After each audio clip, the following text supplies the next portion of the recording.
this is Yolanda Van Veen, and in this section we're going to talk about how to grow Echinacea. Now, Echinacea is a beautiful garden plant, and it's related to black-eyed Susan, and its botanical name is actually Rudbeckia purpurea. So it's basically a purple black-eyed Susan, and it grows just the same as a black-eyed Susan does. It's really easy to grow, and you just start it from a root.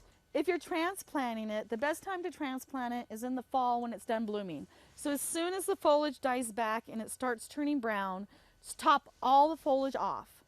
And then just take a shovel and dig right around it and dig it right up. And make sure and take as many stems as you can. And even if you cut some of the roots off, that's fine. It'll still grow back. And they're easy to separate too. They just pull right apart. There's just little pieces of them. And you can turn around and break it apart, or you can leave it solid. It doesn't matter. It'll grow either way.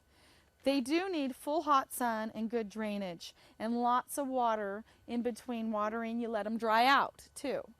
Echinacea has been around for a long time. It's only been recently that Americans have realized what health benefits that it can provide.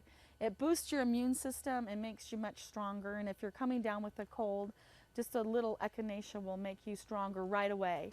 And the strength is in the leaves, just like a chrysanthemum leaf. You can chop it up and dry it, or you can eat it fresh. But it'll grow and be beautiful every year, and you can enjoy Echinacea for many years because it's a very hardy plant.